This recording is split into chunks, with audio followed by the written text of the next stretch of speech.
लोग करने जा रहे हैं income and expenditure account. Are you okay today? Income and expenditure account, और वो for the year end date किस साल का हम लोग बनाएंगे? इनकम एंड एक्सपेंडिचर अकाउंट उस बुक का, उस ऑर्गेनाइजेशन का अकाउंट्स होता है जिनका मेन पर्पज प्रॉफिट अर्निंग करना नहीं होता है, इसलिए इसको नॉन ट्रेडिंग ऑर्गेनाइजेशन कहा जाता है। व्यापार करना इनका काम नहीं है, but to provide social service, उसको हम लोग क्या कहेंगे? Non trading organisation. और इनका मेन इनकम क्या होगा? सब्सक्रिप्शन। और इससे रिलेटेड जो भी एक्सपेंसेस है वो एक्सपेंडिचर में दिखाते हैं, और इनकम है उसको इनकम में दिखाते हैं। ठीक है? अब ये इनकम एंड एक्सपेंडिचर अकाउंट जब भी हम लोग करते हैं तो हम लोग जो भी रिसिप्ट साइड है उस रिसिप्ट साइड को हम लोग इनकम साइड में पुट करते हैं।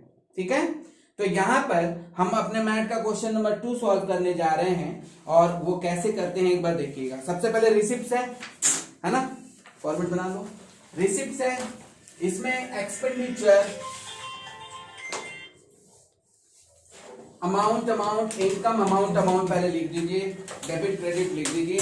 उसके बाद जो रिसिप्ट साइड में अमाउंट है, वो रिसिप्ट साइड में पहला अमाउंट क्या है? कट्टम कुट्टी करना है इसको, टू बैलेंस बीडी को कट्टम कुट्टी कर दीजिए, क्योंकि ये बैलेंस ओपनिंग बैलेंस है ना, ये कोई काम का चीज नहीं है, ये एसेट्स है और ये बैलेंस शीट में काम आता है। टू बैलेंस बीडी के बाद क्या है? एडमिशन फीस को जब भी दिया रहेगा नीचे उसके बारे में एक डिटेल जरूर लिखा होगा, अगर नहीं लिखा होगा तो हम लोग अपने हिसाब से जो चाहे वो मान सकते हैं। लिखा है ना? 60% yes. Capitalised. Point number C में लिखा हुआ 60% of admission fees is capitalised. अब इसका मतलब हम समझाएं क्या होता है कैपिटलाइज्ड और क्या होता है रेवेन्यूज। कैपिटलाइज्ड का मतलब वो बैलेंस शीट का पार्ट हो गया, और यहां पर सिर्फ रेवेन्यू पोर्शन लिखे जाते हैं। कौन से पोर्शन लिखे जाते हैं? रेवेन्यू पोर्शन लिखे जाते हैं, कैपिटलाइज्ड पोर्शन नहीं लिखे जाते हैं। तो यहां पर जो एडमिशन फीस है वो कितना रुपया है टोटल? 11,000, जिसका 60% कैपिटलाइज्ड हो जाएगा तो रेवेन्यू पोर्शन कितना होगा? 40 कितना परसेंट? 40% कितना हो जाएगा? 4400 बाई एडमिशन फीस। 4400 बाहर लिखना है डायरेक्टली। कितना परसेंट लिखना है हम लोग को? 60%। कितना परसेंट? 60% नहीं, 40%। कितना रुपया का? 11,000 का 40% लिख दिए, क्योंकि 60% कैपिटलाइज्ड है। समझ गए? Next, by subscription from members. Subscription यहां पे लिखेंगे बाय सब्सक्रिप्शन। कितना है? 39,000। इसको अंदर में लिख देंगे, और नीचे इसके एडजस्टमेंट होंगे। ये एडजस्टमेंट हम लोग बाद में करते हैं। ठीक है? तो 2-4 किलोमीटर का जगह छोड़ देंगे सब्सक्रिप्शन लिखने के बाद, और फिर हम लोग एडजस्टमेंट बाद में करेंगे। इसके बाद क्या है? Lecture hall higher charges. ये 2-4 किलोमीटर का जगह छोड़ दीजिए। Lecture hall higher charges. Higher charges कितना है? 5,000। 5,000। Next, miscellaneous receipts. Miscellaneous receipts 700। कितना है? 700। 700। Next, interest on investment. हाँ, इंटरेस्ट ऑन इन्वेस्टमेंट भी तो लिखना ही पड़ेगा, क्योंकि वो भी इनकम होता है। इंटरेस्ट ऑन इन्वेस्टमेंट हम लोग तो इसलिए करके रखते हैं ना कि हमको इंटरेस्ट मिलेगा। कितना है? 1200। नेक्स्ट, कुछ नहीं है सर। Payment, depreciation. अब हम लोग पेमेंट के तरफ देखेंगे। पहले हम लोग फील्डिंग से जा लेंगे, जो जहां पर जाता है उसको वहां पर बिठा देंगे, है ना। उसके बाद हम लोग पेमेंट साइड को देखेंगे। पेमेंट साइड में बताइए कितना है? Salaries and wages. Salary and wages यहाँ पे लिखेंगे 2 सैलरी एंड वेजेस, और देख लीजिए नीचे कुछ एडजस्टमेंट है क्या? आउटस्टैंडिंग है सर। चलिए सैलरी एंड वेजेस को अंदर में लिखो। कितना रुपया? 13,600। 30,000। 13,600। ओके, 13,600, यही तो। फिर 1 किलोमीटर का जगह छोड़ के दूसरा आइटम बोलो। रेंट। इस पे भी कोई एडजस्टमेंट है? ठीक है, इसको अंदर में लिखेंगे। कितना रुपया है? 16,500। कितना 16,500 16,500। फिर 2 किलोमीटर एडजस्टमेंट है नीचे होगा आउटस्टैंडिंग है ये भी two postage and stationery 2 postage in stationery, इसको भी लिखा जाएगा 2 पोस्टेज इन स्टेशनरी 2,500 कितना है 2,500 बाहर वाले कॉलम में लिख दो। फिर two electric charges 2 electric charges 1460 कितना है 1460 नेक्स्ट बुक्स बुक्स नहीं लिखते टू आउटस्टैंडिंग एक्सपेंसेस एक मिनट थोड़ा सा वेट कर लो। सर इन्वेस्टमेंट नहीं होगा ना नहीं इंटरेस्ट ऑन इन्वेस्टमेंट होगा। ये इलेक्ट्रिक चार्जेस हम लोग लिखेंगे।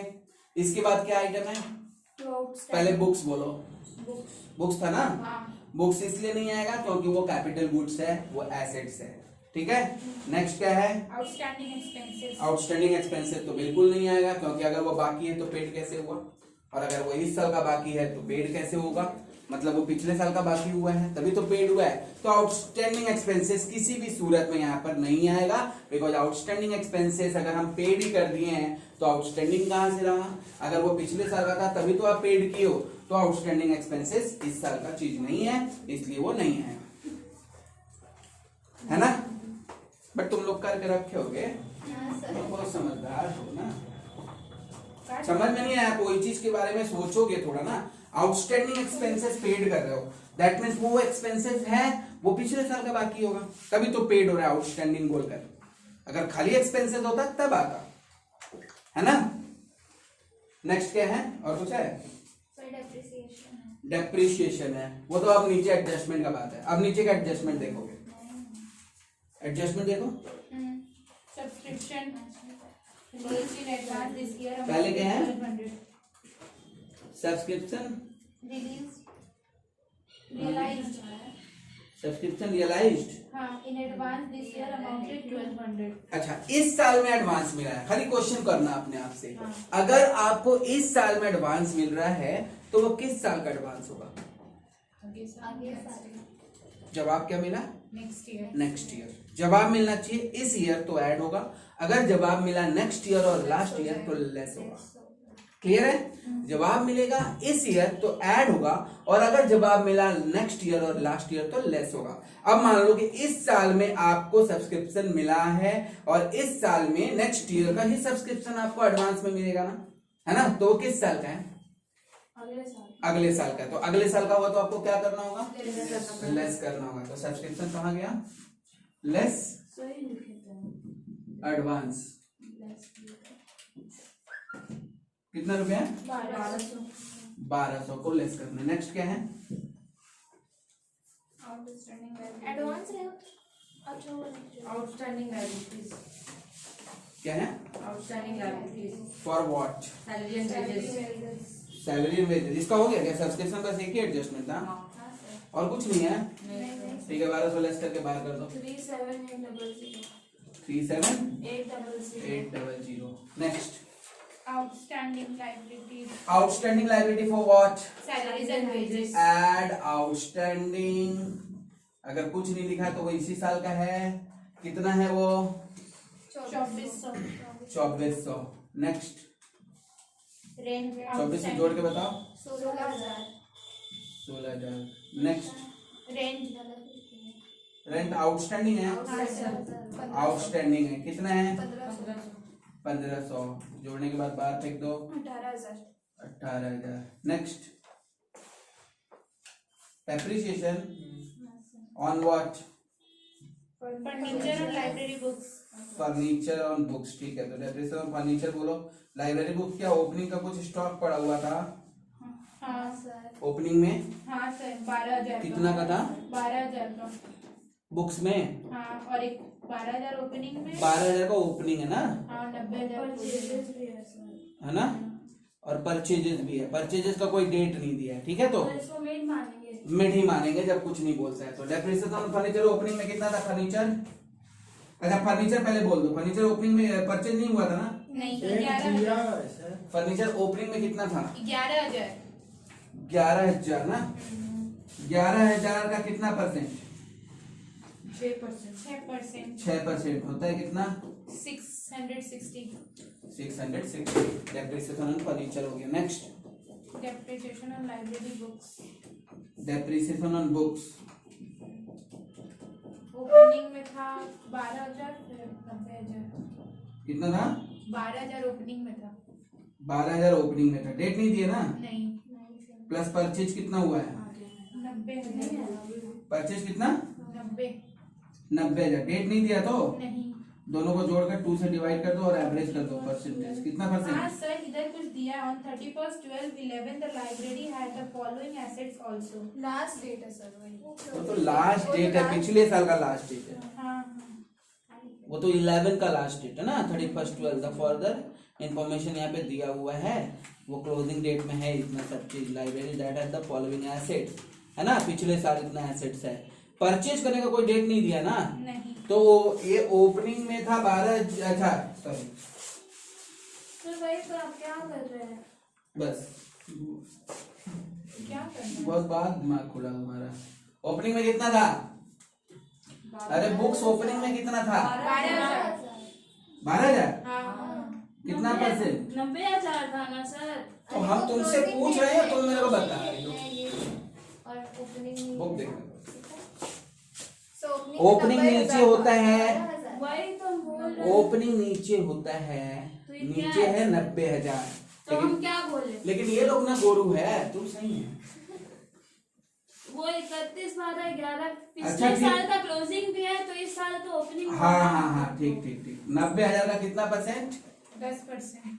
10% प्लस 12,000 12,000 का 10% 10% इंटू 6/12। इंटू 6/12।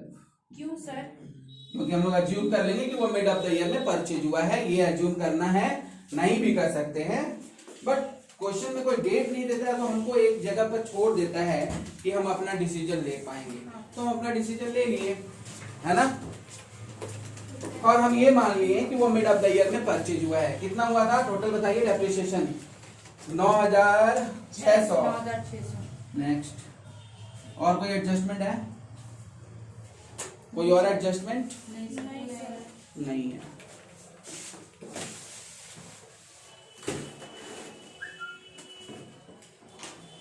इसको कैलकुलेट करेंगे. हाँ, कैलकुलेट कर लो। कितना आया? 880। आ गया, मानने पे ही आ गया। जैसा हम लोग माने तो उसी से आ गया। कॉमन तो यही मानते हैं, आ गया। कुछ लोग क्लोजिंग पे निकाल लेते हैं। तो 2 सरप्लस क्रेडिट का जोड़ देंगे, डेबिट का माइनस कर देंगे, क्रेडिट का टोटल करेंगे। पहले यहाँ पे लिखेंगे क्रेडिट में कितना हुआ था? 49100। 49100। डेबिट में भी हम लोग लिखेंगे 49100।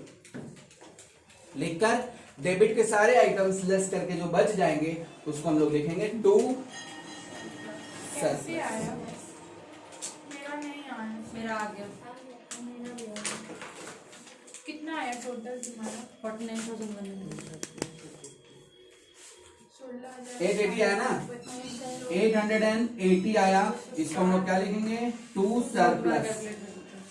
डेप्रिसिएशन ब्रैकेट में लिखेंगे excess of income over expenditure 880। Bracket में लिखेंगे excess of income over expenditure, excess of income over expenditure, जिसको हम लोग कहेंगे सरप्लस। फिर excess of income over expenditure, excess of income over expenditure 880 हो गया।